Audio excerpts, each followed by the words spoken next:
Bonjour Alex, Salut Charlotte. je suis ravie de te recevoir sur ce podcast et de te revoir. Bon, on n'est pas en vrai, pas dans la vraie vie, mais de se voir en visio, ça fait un petit moment. On échangeait beaucoup à une autre époque aussi et je suis contente de voir comment ça évolue et ce que tu deviens, et notamment ton nouveau projet de livre, et c'est ce dont on va parler dans l'épisode d'aujourd'hui. Et du coup, ce que je te propose pour ceux qui peut-être ne te connaissent pas, je pense pas qu'il y en ait beaucoup, mais c'est que tu joues le jeu de te présenter, de dire qui tu es, ce que tu fais et ce qui t'amène ici. Allez, je m'appelle Alexandre Dana, j'ai 33 ans et donc j'ai toujours été entrepreneur. J'ai monté, mes premières entreprises quand j'avais 19 ans, qui ont été un sacré échec et depuis 10 ans, je travaille sur ma troisième entreprise qui s'appelle Live Mentor et qui est un organisme de formation pour créateurs et créatrices d'entreprises. On propose à des personnes un accompagnement par un mentor expert de leur projet, expert de leur secteur d'activité, hem, d'être accompagné. Donc d'être accompagné pendant 3 mois par ce mentor spécialiste, sur, une des thématiques de formation de notre catalogue, donc le marketing digital, la création de sites internet, comment identifier une bonne idée d'entreprise et se lancer. On a un catalogue d'une quinzaine de formations, elles sont toutes, finançables par Pôle emploi ou par le CPF, et puis à côté de ça, j'ai entrepris depuis plusieurs années de développer une partie média euh, au sein de Live Mentor. Et cette partie média euh, produit non pas des formations, mais un magazine papier qui s'appelle Odyssée et des livres. On a publié un premier livre juste avant le premier confinement qui s'appelle La méthode Live Mentor et qui est donc le résumé, notre méthode d'accompagnement pour entrepreneurs. Et on est en train voilà, de mettre les derniers coups de pinceau avant le lancement du deuxième livre, dont j'ai fini la rédaction il y a quelques semaines et qui s'intitule Entreprendre et surtout être heureux, et qui est un livre sur le bien-être des entrepreneurs. Merci pour cette présentation. Est-ce qu'il y a d'autres choses te concernant, concernant tes activités qui seraient intéressantes ou originales de savoir sur toi? J'ai été nomade pendant 2 ans, donc je n'avais pas de domicile fixe. Et j'ai commencé pendant le premier confinement, donc c'est vrai que c'est Ouais. c'est souvent surprenant parce que c'est le moment où la Terre s'est arrêtée de bouger. Moi, j'ai commencé à bouger. En fait, il faut savoir que je suis né à Paris et que je n'ai jamais quitté Paris avant cette vie en nomade. Là où pendant les études, certains font de l'Erasmus ou vont vivre à l'étranger, moi j'étais enchaîné à mon entreprise. Je me rappelle des premiers bureaux de Live Mentor qui étaient dans une cave au sous-sol de mon ancienne école de commerce. Heu et donc à un moment, j'ai ressenti, je crois, le besoin de changer des choses dans ma vie comme beaucoup de gens lors des confinements, et j'ai décidé donc de devenir, nomade pour la première fois, et j'ai adoré cette vie, qui m'a emmené, dans plein d'endroits en France, au Mexique, au Guatemala, pendant 3 mois à New York. J'ai découvert beaucoup de choses sur moi lors de cette période, et notamment, j'ai découvert que j'avais envie de me mettre, assez sérieusement, aux arts du cirque et plus précisément aux sangles aériennes. Et donc là, je suis en train de mettre, les dernières installations sur, ce qui s'appelle un portique aérien, qui est donc une structure que je suis en train d'installer dans mon appartement, mon nouvel appartement parisien, qui est un appartement tout petit, mais avec une très grande hauteur sous plafond. J'ai 4,5 m d'hauteur sous plafond, ce qui me permet d'installer donc ce portique aérien sur lequel je vais pouvoir m'entraîner aux sangles aériennes. Voilà, j'essaye enfin de rester quand même toujours, à moitié nomade, et je suis soucieux, de parcourir la France à la fois pour mon équipe. L'équipe de Live Mentor, c'est aujourd'hui 100 personnes réparties entre Paris, Aix-en-Provence et Vannes. On a 3 bureaux, mais aussi pour rencontrer la communauté, qui est de Live Mentor, et donc je porte, la responsabilité de l'organisation d'événements un peu partout en France, dans le dans la limite de ce que le covid interdit évidemment. Certes, OK. Ah bah, écoute, merci pour cette présentation, et c'est vrai que je me souviens, pendant le premier confinement, que tu partageais un peu tes aventures, de nomadisme en France, ce qui est en fait, ce qui était assez original et en fait, c'est vrai qu'aujourd'hui, bah, moi, c'est pareil. Depuis quelque temps, je voyage plus qu'en France, mais je fais ça en France et c'est aussi très agréable et il y a de beaux endroits. Bah, tu vois, là, par exemple, on enregistre, je suis à Megève, on voit le thème ici, et c'est vrai que le fait de se retrouver à voyager que dans notre pays, bah, on découvre aussi des beaux endroits. Donc, écoute, non, très chouette de savoir tout ça et c'est intéressant parce que c'est pour ça que je t'ai questionnée là-dessus sur, les différentes activités que tu peux avoir parce que je trouve que c'est en lien avec le thème du bien-être des entrepreneurs et d'être heureux en tant qu'entrepreneur et c'est de ça dont on va discuter. Donc, j'ai beaucoup de questions. Moi, c'est un sujet qui me passionne aussi depuis longtemps. C'est en lien avec Pause Sadem parce que quand on pose Sadem, c'est pour faire quelque chose qu'on aime, pour s'épanouir davantage. Et en fait, l'idée, c'est de ne pas reproduire les mêmes schémas que quand on est salarié ou quand on n'aime pas son activité. Et le bonheur qu'on aimerait avoir en tant qu'entrepreneur, il n'est pas si évident selon comment ça se passe, selon le business qu'on construit. Et c'est de ça que j'ai envie de parler avec toi. Et en plus, j'ai eu la chance de savoir pour ton livre un peu en avant-première, puisque bah, tu m'as fait l'honneur de me proposer d'intervenir sur le livre sur un des sujets. Et donc, bah, ce que je te propose, c'est que tu nous expliques l'origine de ce livre, la genèse. Est-ce que c'est une expérience personnelle? Est-ce que c'est un constat? Qu'est-ce qui était à l'origine de ce sujet de livre?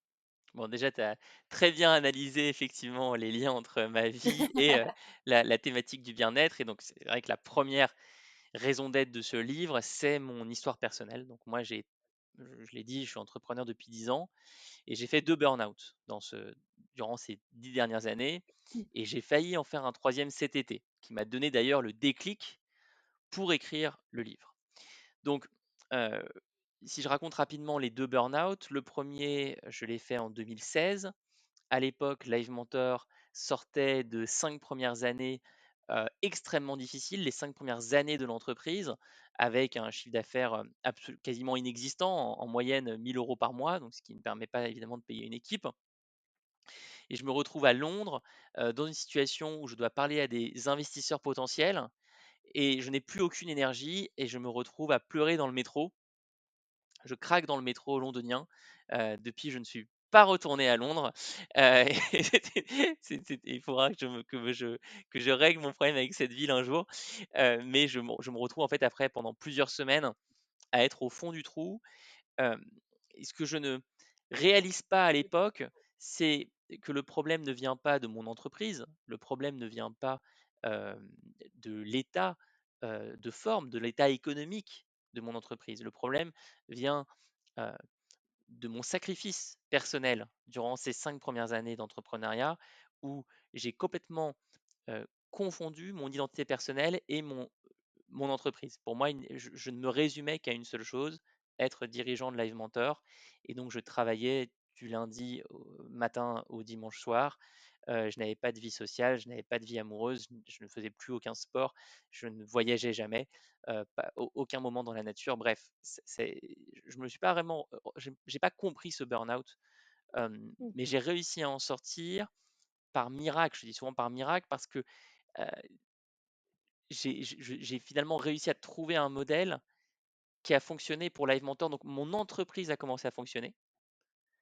Je n'avais rien réglé sur mes problématiques intérieures, mais l'entreprise a commencé à fonctionner. Ça m'a redonné une énergie. Énergie qui me porte pendant 2 ans, jusqu'en septembre 2018, où je me retrouve cette fois dans une situation où je suis à la tête d'une entreprise qui marche, qui réalise plusieurs millions d'euros de chiffre d'affaires. Et je fais une randonnée en Corse, GR20, et là, mes genoux lâchent. Mes genoux s'arrêtent de fonctionner euh, d'un instant à l'autre. Il n'y a pas eu de chute, je ne suis pas tombé, juste les genoux ne marchent plus. C'est embêtant parce qu'on en a besoin de ces genoux. C'est un problème, oui. C'est un problème, surtout quand on est en début de randonnée, qu'il y a toute la journée qui reste à faire, qu'on ne peut pas vraiment revenir en arrière. Bref, c'est un passage horrible, c'est la pire journée de ma vie. J'ai rampé quasiment à la fin pour finalement arriver au refuge à 23 heures. Normalement, le refuge doit être atteint vers 17 heures. Et puis le lendemain, j'ai été rapatrié en hélicoptère. Je suis allé à l'hôpital d'Ajaccio. Et les médecins m'ont dit, mais on ne comprend pas, vous avez rien. Vos genoux, quand on les passe au scan, ils sont super. Et donc à ce moment-là, je fais un déclic un peu plus important.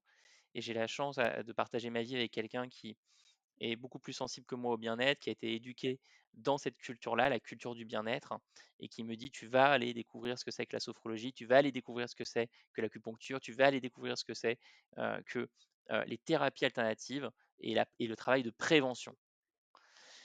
et je commence aussi à travailler avec des coachs et donc à ce moment-là, en fait, j'ai un vrai déclic et donc depuis effectivement, depuis cet épisode, je suis sensible au bien-être, mais j'aime dire que je suis un élève du bien-être. Je me forme à ce que c'est le bien-être et donc cet été, hem, j'ai en tête d'écrire un livre, mais je ne suis pas encore, décidé sur la thématique du bien-être. Elle fait partie de plein de thématiques différentes, mais c'est encore très flou et je me retrouve lors de ce mois d'août 2021 dans une situation compliqué. Ma grand-mère décède, à l'âge de 99 ans et j'étais très proche d'elle et je me prends en fait dans la face toutes ces années où je n'ai pas été proche d'elle parce que je me sacrifiais pour mon entreprise. Donc son décès me rappelle à quel point, j'ai sacrifié certaines de mes relations pour mon entreprise. À côté de ça, il y a d'autres problèmes qui expliquent la si la difficulté de la situation. On vient de finaliser une levée de fonds de 11 millions d'euros. C'est un montant très important. C'est pas du tout le genre d'activité dans lequel moi je m'épanouis. Je suis quelqu'un de créatif, j'aime écrire des livres, j'aime sortir des magazines, j'aime réfléchir à des concepts. Je m'amuse pas sur un fichier Excel et sur des pactes actionnaires. Et ça, accumulé à deux, trois événements perso, me font réaliser que je suis en train, si je réagis pas, de tomber dans mon troisième burn-out. Et donc heureusement, cette fois, je réagis très vite, j'appelle mes coachs, je communique, la situation à mon associé Anaïs, je fais appel à mes amis, je prends du temps dans la nature et je me rends compte qu'en quelques semaines, c'est bon, je réussis à autoréguler et donc je sors de cette expérience en me disant: «Mais attends, là tu viens de comprendre quelque chose qui est le travail, du bien-être, c'est un travail qui se fait en continu, qui se fait dans le temps, qui se fait sans jamais s'arrêter et tu dois écrire un livre là-dessus parce que tu en viens aussi de réaliser que quel que soit le stade de développement de ton entreprise, à tout moment le burn-out peut arriver».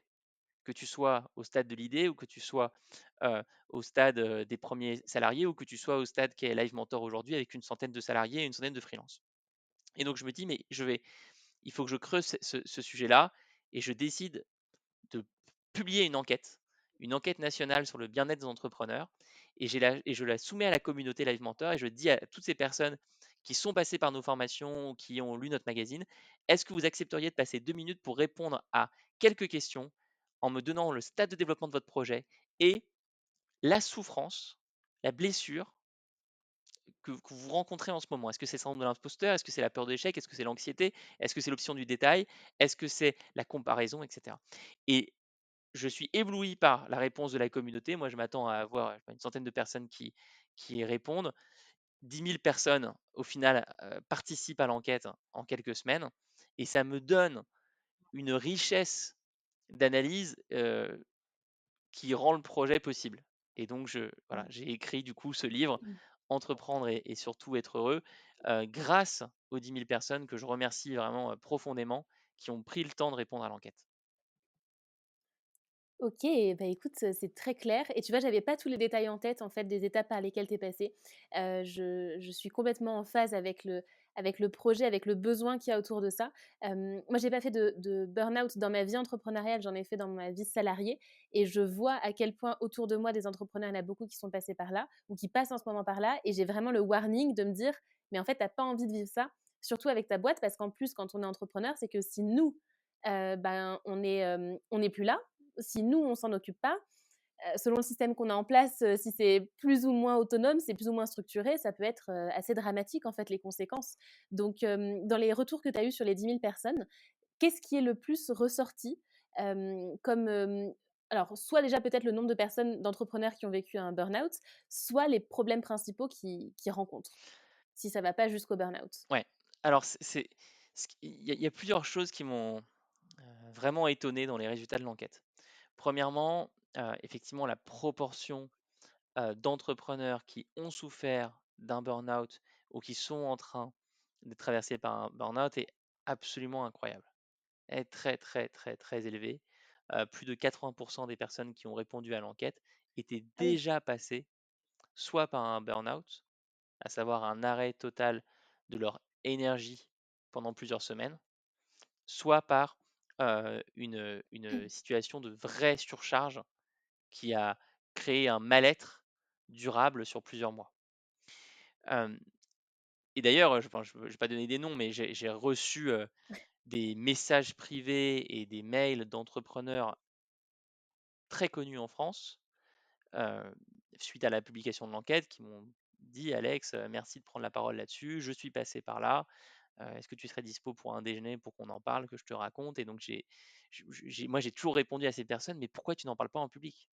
Bon, Mmh. donc c'est le deuxième point en fait, qui m'a aussi convaincu d'écrire le livre, c'est culturellement, il y a un problème. Culturellement, il y a un souci. Culturellement, on ne Mmh. parle pas du bien-être ou du mal-être des entrepreneurs. Il existe une littérature pardon, assez incroyable sur comment développer une entreprise, comment la faire grandir, pourquoi se lancer, euh, comment bien s'entourer, comment s'associer. Et d'ailleurs, Live Mentor a beaucoup contribué à ça. Mais par contre, il y a un déficit colossal Mmh. sur la situation émotionnelle, la situation en niveau d'énergie des entrepreneurs. Et donc, moi, j'ai voulu rectifier le tir, rectifier la balance par rapport à ce qu'on a fait historiquement chez Live Mentor. Mais, et culturellement, outre l'absence de littérature et de pédagogie sur ces sujets, il y a aussi, selon moi, une toxicité. La toxicité d'un écosystème qui, par exemple, fait le culte des levées de fonds. Et comment peut-on expliquer que automatiquement une levée de fonds déclenche des articles de presse, alors que c'est un parcours du combattant pour un entrepreneur, un dirigeant, une dirigeante d'entreprise, d'obtenir de la couverture médiatique pour ce qui fait vraiment son activité, ses clients, sa mission, sa vision. Je dirais pour Postadem, ça devrait pourtant être normal qu'à un moment, un JT de la télé vienne s'interroger sur mais comment ça se fait que un média à la base sur la démission ait pu autant grandir et constituer une communauté, mais en fait, bah non, malheureusement, enfin, je souhaite que ça arrive, mais ça nous arrive assez peu d'avoir des journalistes de grands médias qui s'intéressent au cœur de ce qu'on fait. Par contre, la levée de fonds déclenche automatiquement la couverture médiatique et Ouais. donc derrière, on a cette injonction à lever des fonds, à chercher du coup une preuve de succès qui est financière, une valorisation et un mal-être chez beaucoup d'entrepreneurs qui n'arrivent pas à passer par cette voie-là. Toxicité qu'on retrouve également dans les discours de certains influenceurs de l'écosystème entrepreneurial qui vont être dans l'injonction permanente, l'injonction à faire plus de chiffre d'affaires, l'injonction à travailler plus, l'injonction à publier du contenu tous les jours, l'injonction à faire des ventes tous les jours. Injonction, injonction, injonction. Et donc, ça c'est aussi ressorti très fort de l'enquête, il y a une souffrance des entrepreneurs face à cette toxicité. Et puis enfin, il y a ces blessures, les 6 blessures que j'ai identifiées qui sont annonciatrices d'un burn-out. Alors, pour les reciter, donc on a peur de l'échec, syndrome de l'imposteur, la comparaison excessive, l'anxiété récurrente, l'obsession du détail et puis le traumatisme de l'échec. Et là, moi, mon travail, je dirais un tiers de mon travail sur le livre a été essayer d'identifier des liens de cause à effet entre des stades de développement d'entreprise et certaines blessures.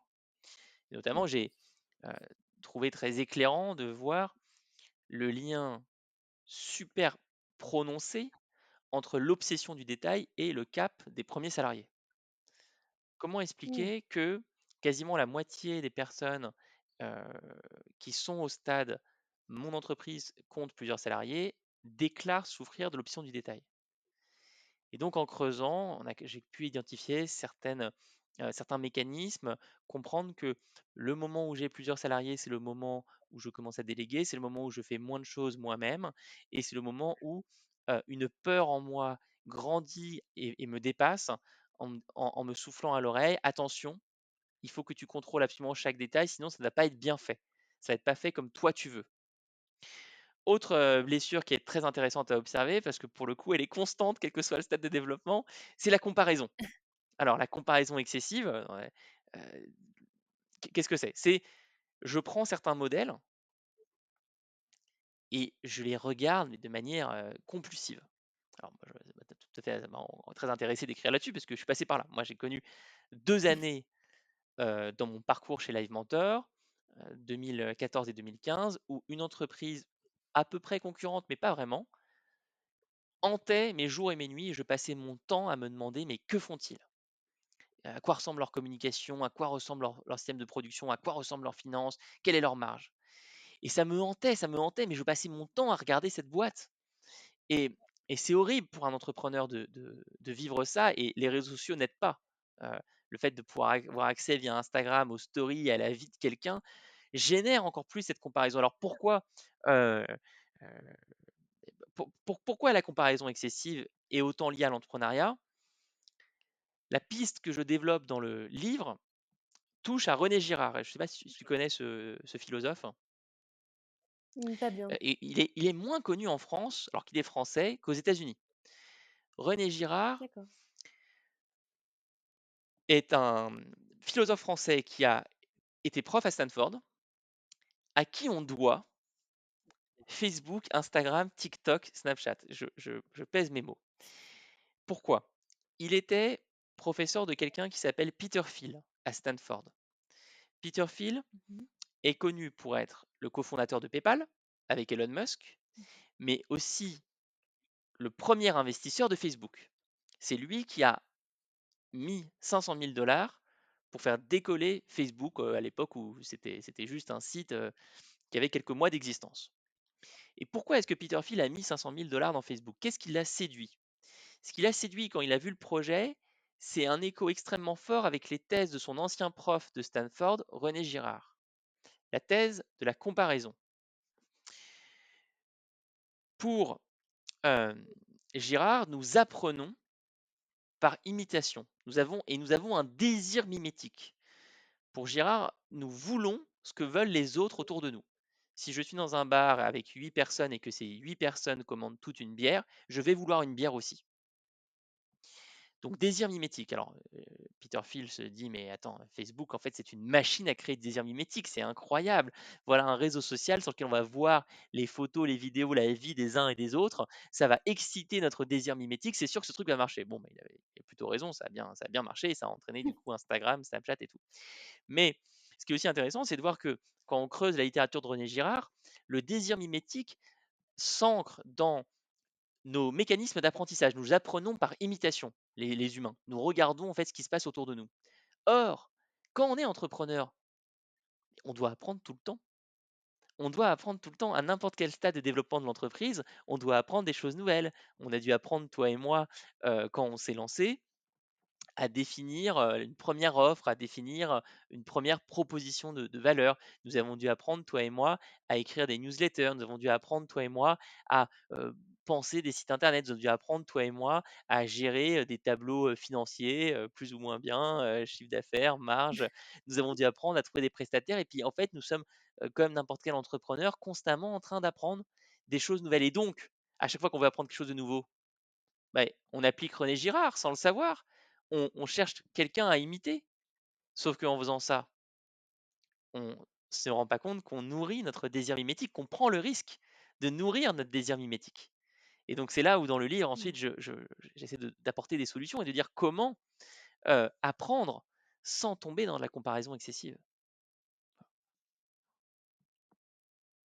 Il y a plein de questions que j'ai envie de te poser, ça ouvre tellement de sujets. Ça va être compliqué, mais on va devoir faire des choix. Je vais revenir un petit peu en arrière et je pense qu'après, on va creuser sur les différents points que tu as évoqués. Il y en a plusieurs qui, je pense, sont particulièrement intéressants pour l'audience de Postadem, où c'est des personnes qui se sont pas encore lancées et justement, ça commence à les questionner ou qui sont en fait au début de leur activité. Il y a juste un point sur lequel j'aimerais rebondir, c'est quand tu dis que en fait, on en parle très très peu et tu vois, j'ai un exemple d'une amie de mon entourage proche qui a une très belle visibilité, qui a une très belle boîte et voilà, qui est quelqu'un d'assez reconnu dans son domaine. Et en fait, elle est passée très récemment par une phase très compliquée où elle a dû s'arrêter pendant un mois et demi. Et en fait, pour elle, c'était un aveu de faiblesse et un aveu d'échec. De dire, mais en fait, j'ai pas les épaules pour porter ça.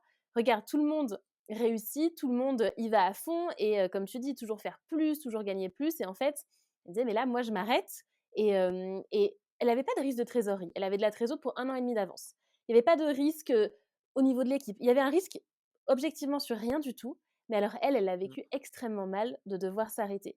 Et je pense qu'il y a ce côté honte, c'est un petit peu comme l'échec. Alors, j'ai l'impression que l'échec, au sens large, on en parle un petit peu plus, et cetera. Mais l'échec dans cette manière dont il peut être vécu, c'est-à-dire je m'arrête de bosser, je suis en burn-out, je me sens mal par rapport à mon job, j'ai pas confiance en moi, enfin à mon job, à mon entreprise, on en parle extrêmement peu. Donc c'est bien de dire qu'il y a des entrepreneurs aussi plus renommés, plus visibles, des entrepreneurs à succès, on peut appeler ça comme ça, qui le vivent aussi. Dans les retours que tu as eu d'ailleurs là-dessus, est-ce que tu as, noté des différences ou pas entre, en fonction du stade de la boîte? Parce que tu en as parlé pour certaines choses comme le souci du détail. Est-ce qu'il y a d'autres, hem, on va dire peut-être liens que tu as vus entre le développement de la boîte et le bien-être de Oui, l'entrepreneur? j'en ai un, il y a un lien qui, je pense, va beaucoup parler à l'audience de Postadem. Et juste avant de le mentionner, je peux juste faire, encore une fois un appel public au changement culturel parce que l'exemple que tu as partagé est très parlant et pour, éviter justement de sombrer dans, cette culpabilisation, ce jugement, dans les périodes où on est moins bien, il faut que les entrepreneurs prennent la parole pour communiquer sur leurs problèmes et malheureusement, il y a très, très peu d'exemples. Voilà, moi, j'ai été Mmh. halluciné par le nombre de réactions que j'ai eues quand j'ai communiqué sur mes 2 burn-out. Je pense à un entrepreneur américain qui s'appelle Rand Fishkin, R-A-N-D, plus loin Fishkin, F-I-S-H-K-I-N, qui avait fondé une entreprise qui s'appelle Moz, M-O-Z.com. C'est un outil qu'on utilise pour travailler son référencement naturel, à savoir la position de son site internet dans les résultats de recherche Google. C'est quelqu'un qui a fondé son entreprise avec sa maman, qui a toujours tenu un blog Mmh. incroyable, qui a une très belle communauté autour de lui, et qui sur ce blog avait un jour raconté, voilà ma dépression, ça fait 1 an et demi, et voilà à quoi ça ressemble, et je suis horrible avec mes employés. Enfin bref, donc voilà, c'est un exemple vraiment, je trouve, qui fait du bien, quoi, qui fait vraiment, vraiment du bien quand on l'entend. Euh, et, et il faut le faire, parce que sinon, on risque de finir comme Tony Sier. Tu te rappelles que Tony Sier, fondateur de Zappos, une entreprise qui vend des chaussures sur Internet. Tony Sier est quelqu'un d'extrêmement célèbre pour ses livres, des livres best-sellers comme Delivering Happiness, l'entreprise du bonheur en français, qui est un livre sur le service client qui raconte tout ce que Zappos avait mis en place pour avoir un service client exceptionnel. Tony Sier est mort dans des circonstances, on pense que c'est un suicide, c'est pas encore prouvé, mais dans une maison qui était la sienne, où s'était enterré depuis 2 ans, 3 ans, c'est pas exactement, mais il avait vendu son entreprise à Amazon, milliardaire, hein, c'est quelqu'un qui est milliardaire de sa vente, mais qui, en tout cas ça s'est prouvé, était tombé dans une consommation de drogue et pas les bonnes, extrêmement abusive, qui se détruisait, qui avait des personnes qu'il ne connaissait pas qui squattaient, dormaient chez lui. Bref, voilà, ça c'est, heu, c'est bien c'est bien que cette histoire soit connue, mais en fait, ce qu'il faudrait surtout, connaître, c'est les histoires d'entrepreneurs qui sont encore en vie et qui racontent pendant leur parcours: «Voilà ce qui se passe, voilà par quoi je suis en train ce que je suis en train de traverser et je fais un appel à l'aide», bref. Et alors maintenant, pour revenir à ta question, hem, la peur de l'échec. Alors la peur de l'échec, c'est passionnant parce que c'est très majoritairement les personnes qui ne se sont pas lancées qui, Ah! ressentent cette blessure. Alors que, comme ils n'ont pas encore échoué, ils n'ont pas vraiment de raison d'avoir peur. On pourrait y moi j'imaginais que la peur de l'échec allait surtout, hem, toucher les entrepreneurs avec plusieurs dizaines de salariés. Ce moment où il y a des flux financiers, très importants, ce moment où on se dit: «Ouh là là, il y a 100 000 € par mois qui sortent de ma trésorerie, 200 000 €, 700 000 €. Quelle pression j'ai, sur les épaules, d'échouer et d'avoir tout ce château qui disparaît». Bah non, pas du tout. En fait, la peur de l'échec, elle terrifie, les personnes qui sont au stade de l'idée et qui ne sont pas encore lancées. Et là-dessus, pareil, c'est intéressant de regarder le pourquoi, de s'intéresser aux causes. Moi, j'ai au final j'ai fait dans ce livre, je crois, plus de travail sur les causes que sur les conséquences. Mais c'était aussi la démarche. C'est une démarche. Ce livre est fait pour mieux se connaître. Mais bon, on pourra parler après peut-être de sa structure. Mais donc, en tout cas, qu'est-ce que je trouve, moi, dans les causes pour la peur de l'échec? Je trouve, au final, un modèle éducatif, un modèle scolaire où l'échec est tabou. On ne nous apprend pas à échouer, on nous apprend à avoir peur de l'échec, peur de la mauvaise note, peur de ne pas passer dans la classe supérieure, peur, de ne pas être accepté à un entretien de recrutement, peur de ne pas être promu ou de ne pas avoir son augmentation de salaire une fois par an. Et donc on ne normalise pas l'échec, et du coup ça a des conséquences, très embêtantes pour les personnes qui sont à ce stade de développement, à savoir au stade: «J'ai une idée mais je ne suis pas encore lancé». Si je ne teste pas les choses, si je n'échoue pas, je ne trouverai pas ce qui fonctionne. Et je risque, Mmh. bah, en fait, de soit ne jamais me lancer, soit faire la même erreur, heu, que celle que j'ai commise durant les 4 premières années de Live Mentor, à savoir très, très, très peu tester et donc s'entêter pendant trop longtemps sur une idée qui ne marchait pas du tout. Et est-ce que, justement, tu vois aussi chez ceux qui sont pas encore lancés, ou qui débutent, un syndrome de l'imposteur plus fort que ceux qui sont plus Tout à fait. avancés? Parce qu'en t'écoutant, je me dis, vu les retours qu'on a aussi dans, bah, la communauté Postalem qui est à un stade moins avancé de leur business que ta communauté, Oui, je sais que ça oui, revient oui, le beaucoup. syndrome de l'imposteur, très clairement, comme la peur de l'échec, touche les entrepreneurs dans les tout premiers stades de développement. Le stade: «J'ai une idée, je suis pas encore lancé, je suis plus un porteur de projet qu'un, entrepreneur» et puis le stade: «Je me suis lancé, mais j'en vis pas encore» et là, j'ai un très gros Mmh, syndrome de l'imposteur qui est, en fait, on va me démasquer à un moment. On va me démasquer c'est ça. et je vais être exclu de la communauté des entrepreneurs. On va se rendre compte que je n'ai pas ma place ici. Et ça, Mmh. heu, c'est terrible le syndrome de l'imposteur quand on comprend qu'il est profondément lié à une peur d'être rejeté d'une communauté existante. Or, bah, l'acte d'entreprendre nous ouvre à de nouvelles communautés et souvent se traduit par un changement de notre cercle social. On commence à aller à des apéros entrepreneurs, on va à des événements, bah, comme toi, les super événements que tu as toujours fait avec Postadem. Attends, je sais vous les faites encore avec le Covid ou? Moi, je fais plus, ouais, On ouais, les vous fait êtes plus du coup, comme nous, on vous les êtes fait plus. ouais, Mais on les a fait ouais, longtemps. ouais, vous On avez en a non, fait mais ça, beaucoup. c'était si je me souviens vraiment que ces événements, c'était un carton et bon, moi, c'est une digression, mais vraiment ça nous pèse, hein. Ça nous et des fois, je fais passer aussi le message, hein, alors, médiatiquement, ça nous pèse vraiment de ne pas pouvoir nous voir. Faudra peut-être en faire un podcast dédié là-dessus un jour. Mais bon, on peut On peut. on peut, On peut totalement le faire. mais donc du coup, bon alors c'est un peu moins avec le Covid, mais on peut aussi faire des rencontres en ligne avec d'autres entrepreneurs. On rejoint des communautés, on rejoint des groupes Facebook et le syndrome de l'imposteur nous murmure à l'oreille: «Ah attention, tu risques d'être démasqué, tu risques de perdre cette communauté» et ça fait très mal et c'est une blessure qui Mmh. peut conduire, au burn-out évidemment. OK. Et sur l'échec, tu as parlé de l'échec, la peur de l'échec, mais aussi le traumatisme de l'échec. Donc tu fais une différence entre les 2, il me Absolument, semble, le dans le livre? traumatisme de l'échec, c'est un dernier chapitre qui s'adresse aux personnes qui ont fini une première aventure entrepreneuriale. C'est une population beaucoup plus restreinte, hein, OK. et qui, n'arrivent pas à se remettre d'un échec, qui ont, dû déposer le bilan de leur entreprise, qui ont dû arrêter ce voyage-là et qui sont, traumatisés. Et j'ai voulu faire ce chapitre, même s'il est plus court que les autres, parce que j'ai toujours été très touché par mes rencontres avec des personnes dans cette situation, parce que moi aussi, bah, j'ai déposé le bilan sur 2 entreprises, mes 2 premières, et donc j'avais envie de creuser. Voilà, qu'est-ce qu'il y a derrière ça? Quelles sont les causes et quelles solutions on peut trouver en fait pour se réinventer et retrouver l'énergie entrepreneuriale? OK. OK, OK. Plein de questions et sujets qui émergent de là, mais je me dis: «Allez, je reste focus pour qu'on puisse aborder tous les sujets que je voulais voir avec toi». Et je voulais savoir sur, ces 6 piliers, 6 blessures, toi, en écrivant les 6, dans lequel tu t'es le plus reconnu aujourd'hui? Je parle vraiment du Alex d'aujourd'hui. Ou est-ce que c'est encore un petit peu, difficile? Alors moi, j'ai été, et je pense que je peux l'être encore, un très grand obsessionnel du détail. Très, très grand. Un très, très grand OK. obsessionnel du détail.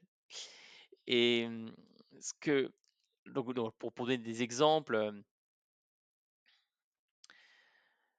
alors je me soigne, hein, mais j'ai été à une époque obsessionnel au point où j'étais persuadé que je devais être le seul à la fois écrire tous les mots de Live Mentor, donc faut quand même, imaginer ce que ça représente, ça toutes les newsletters, tous les articles de blog, tous les textes du site, tous les posts sur les réseaux sociaux. Je me disais: tu dois le faire pour qu'on ait un niveau de qualité, très fort. Ce sera horrible si, il y a une faute d'orthographe ou s'il y a quelque chose qui est mal formulé ou s'il y a un exemple qui ne parle pas à la communauté. J'étais là-dedans. J'étais à ce niveau de folie et alors après ça se doublait, donc ça c'était mes nuits globalement, mais le problème c'est que durant les journées, je me disais: «Mais en fait tu dois être le seul menteur. Tu dois être, la seule personne qui fait les accompagnements» et heu, j'étais je à un moment, bon, j'ai explosé en vol évidemment, ça a été donc, 2018 et puis j'ai commencé à recruter et je me suis rendu compte, mais il y a des gens qui écrivent mieux que toi. Et puis il y a des mentors, aujourd'hui on a une centaine de mentors dans l'équipe qui connaissent bien mieux certains secteurs d'activité que toi, qui connaissent bien mieux certains stades de développement que toi. Aujourd'hui on a des mentors spécialistes, par exemple pour le secteur d'activité des thérapeutes, on a des mentors spécialistes en e-commerce, on a des mentors spécialistes pour un lancement en freelance, on a des mentors spécialistes dans les problématiques des artistes. Toi, Alexandre, mais tu étais dans ton obsession du détail, mais regarde une mentor comme Gwenaëlle, que je salue, qui est à la tête elle-même d'une entreprise e-commerce qui fait 5 millions d'euros de chiffre d'affaires. Elle est bien mieux qualifiée que toi pour les problématiques de logistique, pour les problématiques de service client. Et donc, en fait, je me suis d'abord guéri par la réalité. J'ai vu par les faits que c'était complètement idiot d'être optionnel du détail. Et en écrivant le livre, j'ai commencé à comprendre les causes. J'ai commencé à comprendre que l'option du détail, c'est quand il n'y a pas, ça s'ancre dans une absence totale de différence entre ton identité et ton entreprise. Et moi, pendant longtemps, on me disait: «Tu es quoi, Alexandre?» Et je répondais: «Je suis entrepreneur. Je suis fondateur de Live Mentor. Point barre, il n'y a rien d'autre».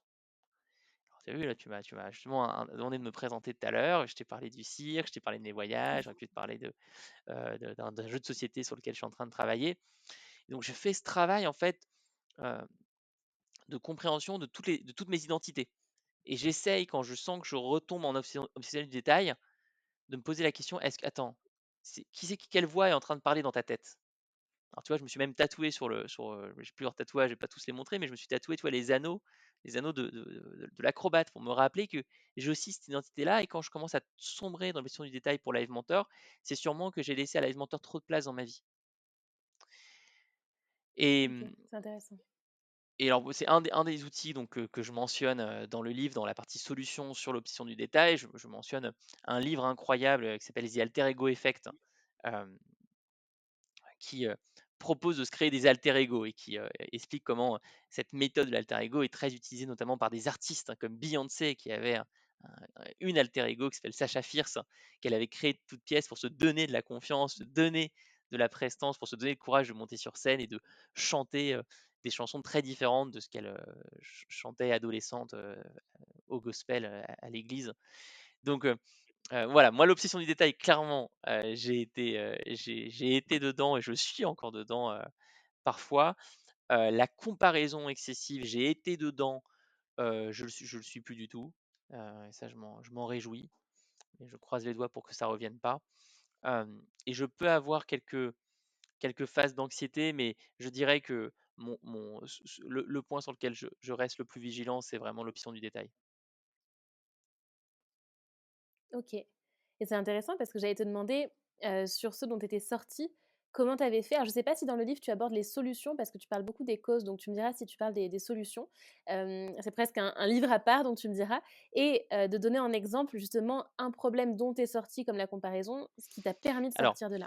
je traite les solutions dans le livre. C'est-à-dire qu'en fait, chaque chapitre porte sur une blessure et sur chaque blessure, on va avoir des récits fictifs, donc des personnages que j'ai inventés qui illustrent la blessure. Et puis ensuite, dans chaque partie, je vais avoir une analyse des récits fictifs, je vais avoir un résumé des résultats de l'enquête, je vais avoir un passage sur les causes, hein, dont on a beaucoup parlé, pour justement euh, proposer au lecteur, à la lectrice, une expérience de connaissance de soi-même. je voulais surtout pas sauter directement sur les solutions mais elles viennent après effectivement et donc je propose, non pas à chaque fois une solution miracle, mais plutôt un ensemble d'outils qui peuvent être, utiles pour, mieux se mieux se connaître et surmonter certaines blessures et par exemple, moi, un outil que j'ai utilisé pour une blessure, j'ai été sujet, moi, à la peur de l'échec à certains moments,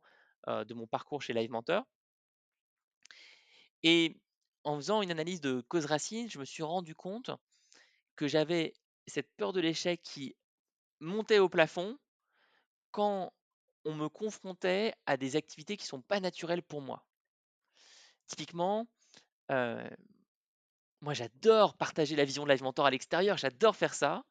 Et donc, ça peut se traduire par, un plaisir, qui est là quand je dois faire des podcasts, des émissions YouTube, des conférences, aller parler au fin fond de la France, retrouver 5 personnes de la communauté. Moi, j'adore ça, tu vois? Genre, c'est j'adore être en communication avec l'extérieur.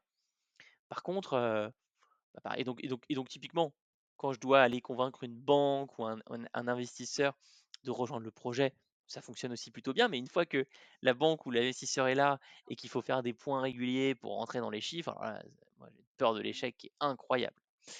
Et et donc j'ai découvert le PCM, Process Communication Model, donc le test Process Communication qui est un test psychologique inventé par la NASA. Ils ont travaillé dessus à partir des années 60 et puis ils ont itéré dans les années 60-70 pour continuer de faire des améliorations aujourd'hui. Pourquoi la NASA a créé ce test? Parce qu'ils ont crashé une navette avec trois morts, trois astronautes qui sont morts. En fait, elle a explosé au démarrage, cette navette spatiale. Et quand ils ont fait l'analyse des causes, ils se sont dit, mais attendez, c'est pas possible, on a euh, les meilleurs ingénieurs au monde qui ont bossé sur ce truc-là, on recrute les meilleurs cerveaux des meilleures universités. Qu'est-ce qui s'est passé? En fait, ils se sont rendus compte qu'ils ne s'étaient pas compris entre eux, ils n'avaient pas communiqué de la bonne manière. Et, en allant un peu plus finement, ils se sont rendus compte qu'il y avait des besoins psychologiques à prendre en compte dans euh, le staffing de chaque astronaute, dans ce qu'on leur demande de faire. Et c'est là où ils ont donné donc carte blanche, des millions et des millions de dollars de budget à un psychiatre qui s'est associé au fondateur de PCM pour créer ce test, qui d'ailleurs est popularisé par un film de Disney, film de Pixar, pardon. Enfin, Pixar, ça appartient à Disney maintenant, mais qui est, je crois, le film Émotion. Je suis pas sûr du titre, mais je crois que le titre c'est Émotion, où on voit ce qui se passe à l'intérieur de la tête d'une fille. Et en fait, il y a plusieurs voix qui lui parlent, et c'est les Ah voix oui, de Process Communication, parce que Process Communication te donne différents profils psychologiques: le promoteur, le persévérant, l'analytique, le rêveur, le rebelle. Euh, J'en ai cité combien? Rêveur, rebelle, analytique, persévérant, promoteur. 6, je crois. Il y en a 6. Je crois je que je peux les ai pas tous t'aider pour donnés. Euh, et donc pour chaque et donc ces profils psychologiques, alors comment ça fonctionne? On fait un test qui met un peu de temps à être passé, que personnellement je préfère à MBTI, je trouve plus complet. Il te donne une gradation sur chacun des profils que je viens de mentionner, et il te donne pour chaque profil des besoins psychologiques. Des choses qui sont naturelles pour toi, des choses qui te donnent de l'énergie, des choses qui t'en enlèvent. Et ce test est utilisé donc dans plein de grandes entreprises pour aider les dirigeants à mieux fonctionner. Et moi, j'ai eu la chance d'avoir une coach qui me l'a, qui me l'a conseillé, et ça m'a permis de mieux me comprendre et ça m'a permis de surmonter la peur de l'échec.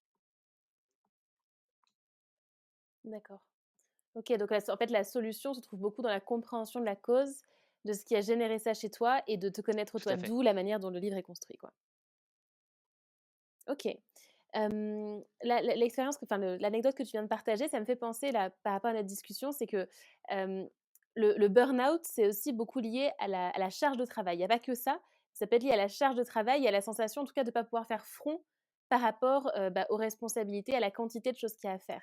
Et je voulais savoir si, déjà, toi, ta charge de travail et ton rythme de travail, est-ce qui correspond à ce que tu aimerais? Est-ce que tu as l'impression de travailler la quantité de ce qui te permet de t'épanouir sans que ce soit trop? Est-ce qu'au contraire, tu as l'impression d'être écrasé par la tonne de boulot? Et est-ce que c'est un sujet qui revient beaucoup, là aussi, dans la communauté que tu as interrogée? Le sujet revient, c'est certain.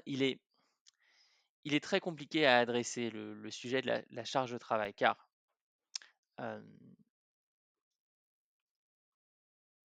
on ne peut pas s'arrêter à une analyse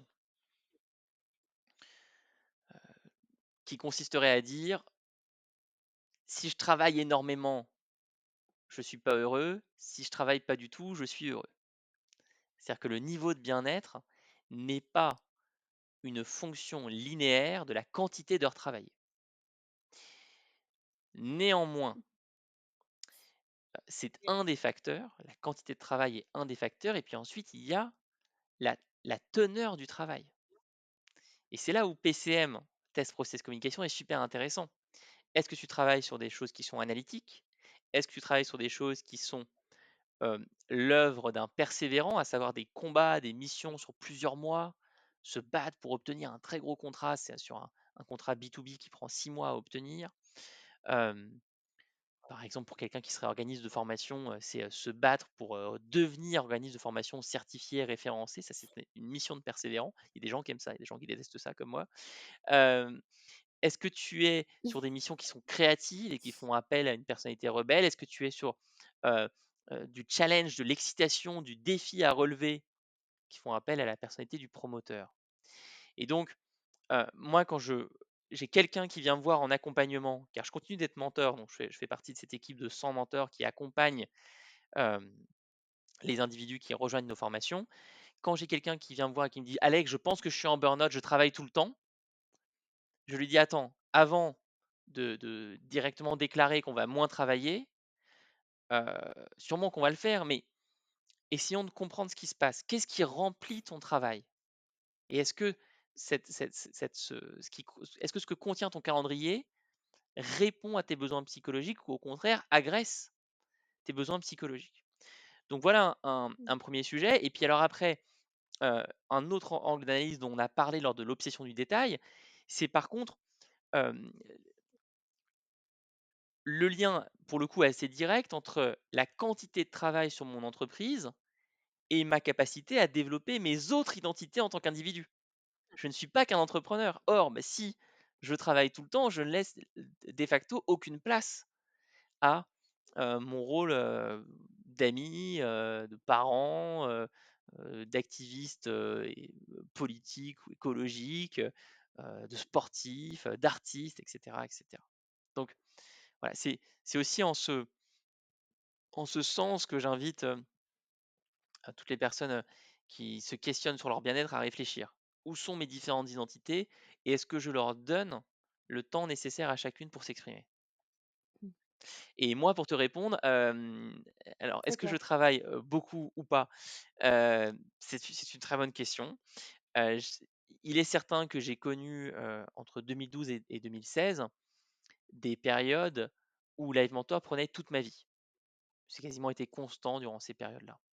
Donc je ne travaillerai jamais autant qu'à cette période-là. Aujourd'hui, j'ai des variations qui peuvent être, assez fortes d'un mois sur l'autre, mais je ne compte pas, les heures. Je veux pas rentrer dans un système où je traque les heures au quotidien. Je le fais, par contre, tous les 6 mois. Tous les 6 mois, je prends mon calendrier et je fais une rétrospective de sur quoi j'ai passé mon temps depuis 6 mois, et donc je fais des briques. Tu as passé tant sur Live Mentor, tant sur le cirque, tant sur ta vie amoureuse, tant sur X. Hem, Clairement, je mets par contre une priorité quasiment quotidienne à l'analyse de ce qui m'a donné de l'énergie ou non. Donc, à la fin de la journée, je me dis pas: «Ah, tu as bossé 8 heures sur Live Mentor, c'est trop». Par contre, je me dis quasiment à la fin de chaque jour: «Est-ce que les missions sur lesquelles tu as travaillé t'ont épanoui ou pas?» Ça, ça c'est quasiment quotidien. C'est même Je peux même dire que c'est quotidien. Excellent, ça me parle tout à fait. Hem, Là aussi, j'ai très envie de poursuivre la discussion là-dessus et je me dis je voulais aussi aborder avec toi le process d'écriture du livre. Avant de passer à ça, j'aimerais juste savoir, ça fera un peu une conclusion sur tout ce qu'on vient de dire. Est-ce qu'en écrivant le livre, avec aussi bien du coup l'analyse que tu as fait toi rétrospectivement de ta vie, de tes expériences et tous les feedbacks que tu as eus, ça a été quoi ta plus grande, découverte surprise ou apprentissage en écrivant ce livre? Bah, c'est vrai que je suis un peu tombé de ma chaise, d'écriture plusieurs fois, surtout parce que c'était un bureau d'écriture, mais c'était surtout un bureau de lecture. Moi, j'ai lu 25 livres dans le cadre de la, rédaction de ce manuscrit et René Girard que j'ai mentionné, Le désir mimétique, ouais, je pense que Mmh. c'est mon gros coup de cœur. C'est un très gros coup de cœur, réaliser à quel point en tant OK. qu'entrepreneur, je suis constamment en train de devoir apprendre de nouvelles choses et donc je prends constamment l'habitude de chercher de nouveaux modèles et donc je prends constamment le risque de me comparer de manière excessive à certains de ces modèles et commencer à comprendre qu'en fait, à chaque fois que je vais prendre quelqu'un en point de comparaison, je dois le prendre pour certains sujets très précis et surtout pas pour l'intégrité de son entreprise, surtout pas pour l'intégrité de sa vie. Ça a été un moment fort dans la phase d'écriture. C'est intéressant c'est quand tu m'en as parlé, ça a aussi fait écho et d'ailleurs le sujet sur lequel, j'ai contribué avec mon petit témoignage dans le livre, c'est la comparaison excessive et c'est un point que j'aborde aussi donc ça me parle tout à fait. D'ailleurs en parlant tu as lu 25 livres pour écrire celui-là, je viens de me souvenir que c'était toi qui m'avais Oui, recommandé le livre, The E-Myth, c'est le le mythe de mythe la de petite entreprise. l'entrepreneur Je sais plus revisité. le sous-titre exact de Michael, c'est ça et c'était toi qui m'avais conseillé ce livre-là il y a quelques années maintenant, où on voit les 3 casquettes, hein, de l'entrepreneur, du technicien, du manager et on voit justement l'écueil dans lequel ne pas tomber, c'est-à-dire de vouloir tout faire et ce qui est intéressant d'ailleurs, c'est que l'exemple qui est donné dans ce bouquin, c'est, celle qui a sa petite boutique de tartes avec la recette de tartes de sa tante ou de sa mamie, je sais plus et qui se retrouve, au four et au moulin. C'est un peu le cas de le dire et c'est un livre qui m'avait beaucoup, beaucoup plu donc pour ceux d'ailleurs qui l'ont pas lu, ça vaut le coup mais c'était toi qui me l'avais recommandé donc c'est un sujet Ouais. auquel tu réfléchis déjà depuis longtemps, tout comme moi, donc c'est pour ça que c'est intéressant comme sujet et j'aime beaucoup l'angle sur lequel tu l'as pris ce sujet-là. Et justement, transition avec le process d'écriture du livre. Alors au tout début, tu m'as dit que tu voulais écrire un deuxième livre et que il y a eu une expérience où tu t'es dit: «Bah, je vais écrire sur ce sujet». Donc tu avais prévu d'écrire un deuxième livre, mais tu avais pas encore forcément le sujet? Ou est-ce que ça s'est fait dans l'autre sens, où tu t'es dit: «Il y a un Non, truc à dire là-dessus, bah, effectivement, tiens, autant j'ai, faire un livre»? hem, publié donc mon premier livre, La méthode Live Mentor, juste avant le confinement, le premier confinement. Et puis ensuite, donc j'ai été en échange avec, les premiers lecteurs, lectrices, de ce livre.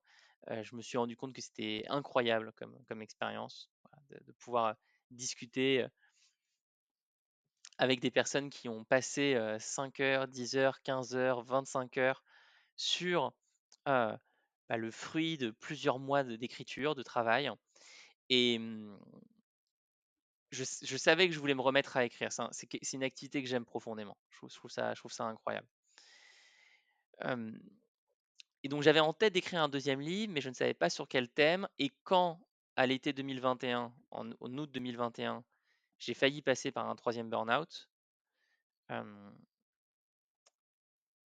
j'ai fait appel donc à plusieurs systèmes de secours, je dirais, mes coachs, des thérapeutes, heu, la nature, le temps dans la nature. Et puis je suis parti avec, des amis très proches pour mon anniversaire qui est le 29 août. Ils m'ont fait une surprise, ils m'ont emmené en dehors de Paris, dans un, tout petit village qui s'appelle Janvry, qui est incroyable. Et là-bas, mon amie Kelsey m'a parlé de son père américain qui est aussi entrepreneur, qui est passé par la crise des subprimes, qui l'a complètement ruiné. Il a réussi ensuite à remonter et à recréer des entreprises, mais il a eu un passage très difficile en 2008. Et à ce moment-là, il a dit à sa fille Kelsey: «Tu sais, le plus dur, c'est de savoir quand tu l'as fait». Et à ce moment-là, ça a fait, un déclic pour moi quand j'ai entendu ça. Je me suis dit: «Mais c'est sûr, faut que j'écrive sur le bien-être, en fait», parce que c'est vraiment ça. C'est le moment où tu te rends pas compte, heu, que que ton voyage est d'entrepreneur est en place, que ton voyage est en marche. Et donc tu te rends pas compte que tu l'as fait. Tu ne réalises pas que tu l'as fait, tu apprécies pas le chemin et tu es tout le temps la tête dans le guidon en train de travailler, travailler, travailler et ça va pas. Il doit y avoir quelque chose à creuser là-dessus et c'est là qu'ensuite j'ai publié l'enquête et puis après, Mmh. après l'histoire s'est fait toute seule et puis l'histoire s'est fait vite parce que j'ai écrit au final, ouais. Mais oui, c'est ce que j'allais te dire. Attends, été 2021, parce que là, on l'enregistre, on est début janvier 11 2022, semaines. c'est allé très 11 vite. semaines d'écriture, 40 000 signes, ou un peu plus, je sais plus, peut-être 50 000 ou c'est allé assez vite. Alors, je pense que c'est allé assez vite pour plusieurs raisons. Ça a fait écho au final à un travail et à des lectures de plusieurs années. Et puis aussi, euh, j'ai déjà écrit un livre. Premier livre, il m'a fallu 14 mois pour l'écrire. Le deuxième, donc, c'est 14 mois, 14 semaines, voire moins, 11 semaines au final. Qu'est-ce qui s'est passé? En fait, je me suis rendu compte que quand tu as trouvé ton style d'écriture, c'est pas la peine de te réinventer. C'est pas la peine de changer. C'est comme Cristiano Ronaldo, quand il tire des coups francs, il les tire toujours un peu de la même manière. Il essaie pas de réinventer son style. Et moi, j'ai compris lors du premier livre que mon style d'écriture, c'était ce mélange entre de la fiction et des conseils pratiques. Et j'adore ça. J'adore écrire des personnages Mmh. fictifs. Et je les écris, mais enfin, ça me prend très peu de temps parce que c'est vraiment ce que j'adore faire. Et donc, j'ai repris ce format-là en l'adaptant un petit peu, en faisant encore plus de fiction pour le deuxième livre. Et donc, le, le processus d'écriture a été globalement plaisant. OK. OK, OK. C'est intéressant de voir la manière dont tu l'as construit pour le deuxième, parce que bah, pareil, pour moi, j'en ai écrit un, tu vois. Il y a le deuxième, je pourrais Génial. t'en parler, qui est en réflexion. Et c'est intéressant que tu dises bah, finalement de reproduire un certain process et de voir ce qui est naturel aussi. Mais c'est comme d'ailleurs, je pense à ceux qui nous écoutent et qui veulent créer du contenu, c'est que quand on a une manière de produire du contenu, que ce soit d'écrire, que ce soit de faire un podcast, et que c'est fluide, qu'on prend plaisir, que ça donne de l'énergie. Tu vois, tu disais, qu'est-ce qui me donne et qu'est-ce qui me prend de l'énergie dans ma journée, c'est ce qui va permettre aussi d'accomplir davantage avec beaucoup plus de plaisir que si on se force ou qu'on cherche à Absolument. réinventer la roue d'une manière qui ne nous correspond pas. Ah, mais Donc c'est intéressant. c'est exactement ça. Et donc, bah, avec plaisir pour en parler après de ton deuxième livre. Mais moi, je peux passer ce retour d'expérience-là qui est euh, de répéter, de capitaliser sur ce qui a marché pour le premier livre, euh, dans le plaisir d'écriture.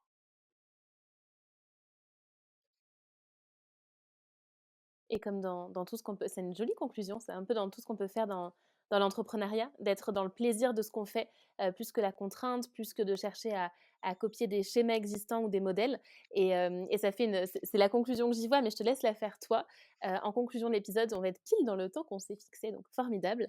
Il y a plein de sujets qu'on a abordés, il y en a beaucoup d'autres qui sont reliés. C'est quoi pour toi le message clé, l'essentiel que tu as envie de transmettre à spécifiquement en plus les auditeurs, la communauté de Postadem qui est Hmm. pas forcément encore lancée ou alors au Bah, début. moi, la conclusion, le message vraiment pilier de ce livre, c'est que l'hygiène émotionnelle euh, et la recherche du bien-être doit être la priorité de l'entrepreneur. Voilà. C'est, c'est la raison d'être de ce livre, c'est le changement culturel que je vais essayer d'opérer, auquel je vais essayer de contribuer. Euh, Tout le reste, la quête de la croissance, le nombre d'employés, l'impact même sur la société, en fait, tout ça est anecdotique par rapport à la connaissance de ses émotions et son niveau de bien-être. Sans ça, le reste n'est pas possible. Et d'ailleurs, vraiment, je suis très touché d'avoir toutes ces personnes, dont toi, qui ont participé au livre. Donc, tu m'as vraiment fait l'honneur de faire une super tribune. Et à côté, j'ai demandé à Mathieu Dardaillon, qui est donc le fondateur de Ticket for Change, qui est une communauté dédiée à l'entrepreneuriat à impact. Je lui ai demandé de rédiger un petit texte sur les problématiques de bien-être des entrepreneurs à impact. Et il raconte très bien dans ce texte comment, quand on est poussé, quand on est porté, quand on est obnubilé par l'impact que notre entreprise va avoir sur la société ou sur l'environnement, on peut se sacrifier complètement et se dire, mais en fait, mon niveau de bien-être est anecdotique par rapport à l'urgence climatique, par exemple. Et il propose Mmh. justement une réécriture de l'histoire ici, une conciliation des deux. Et je trouve ça très parlant. Et voilà, donc mon message, c'est évidemment qu'il faut se former pour son entreprise, lui donner naissance pour qu'elle ait une existence, mais il y a aussi un individu qui est là, la fondatrice, le fondateur, et on ne peut pas l'oublier. Écoute, c'est un très le message est passé. Il passe directement avec tes mots à toi en plus donc message passé pour la communauté. Je pense aussi à l'équipe Postadem qui va écouter Mmh. l'épisode. C'est des choses importantes aussi et que je vois avec eux régulièrement sur, le fait de s'assurer que, il y a toujours du sens, qu'il y a toujours du plaisir, que, l'organisation permet aussi de se sentir bien, de pas voilà, donc c'est très important comme message, donc je te remercie et du coup, pour ceux qui écoutent et qui sont intéressés par le livre, alors au moment où on enregistre, il est pas encore sorti, mais si tu peux donner les infos pratiques sur la date de sortie, redire peut-être le titre exact, bref, tout ce que tu Et peux partager pour super, que bah, écoute, on puisse se le retrouver titre, c'est après. «Entreprendre et surtout être heureux», tout simplement. Ce livre, va faire l'objet d'une campagne sur la plateforme Ulule, la plateforme de financement participatif. Ce livre, je le fais avec l'édition Erol, mais il est à moitié autopublié. Je vais pas rentrer dans les détails parce que ça va là, tout le monde va s'endormir. Mais, on va on va essayer en fait dans cette période de lancement, donc normalement vous pouvez le trouver au moment où vous écoutez ce podcast sur Ulule, le livre. On va essayer d'atteindre un objectif de 3000 exemplaires qui sont soutenus par la communauté en lancement, de sorte à financer, malgré le Covid, un tour de France de conférences sur le bien-être. Moi, j'ai envie de me déplacer et d'organiser des petits ateliers dans voilà, une dizaine de grandes villes en France sur le bien-être, comment le mettre en place dans son quotidien, la routine de bien-être pour un entrepreneur et créer à la fois donc, des moments de rencontre, des exercices collaboratifs et puis je pense aussi que ces événements doivent permettre de créer des groupes, voilà, des groupes de pratiques sur la notion de bien-être. Moi, je Mmh. rêve que Heu, des entrepreneurs créent ce que moi j'ai créé avec un groupe de 5 entrepreneurs, à savoir un groupe WhatsApp intitulé «Est-ce que ça va aujourd'hui?» où on ne parle que de ça. C'est un check Excellent. régulier sur notre niveau, d'épanouissement et donc on est là pour, écouter l'autre, être une oreille, souvent d'ailleurs pas pour donner des conseils, mais juste pour écouter et dire: «OK, je t'entends et ben, peut-être, il y a ce livre ou cette ressource qui peut être utile, ou on peut se voir pour en parler plus longuement» et voilà, j'aimerais réussir à faire ça et donc évidemment, louer des salles un peu partout en France, c'est un budget et donc si le livre peut, dès son lancement, réussir à atteindre un certain cap, ça serait, génial. Bah, écoute, excellent. On va mettre de toute façon les liens, en description de l'épisode, il y aura tout. Donc, ravie, moi j'ai hâte de le découvrir en tout cas ce livre, parce que je connais juste l'équivalent d'une page qui est la mienne. Mais sur le reste, j'ai vraiment hâte de le découvrir et un grand merci en tout cas, d'avoir, échangé aujourd'hui, d'avoir transmis tout ça. Je pense que c'est un tout petit pourcentage de, tout ce qu'on peut découvrir dedans et c'était déjà vraiment passionnant. Donc, merci pour ton temps. Merci aussi de te positionner sur ce sujet qui est quand même juste capital et je te rejoins entièrement là-dessus.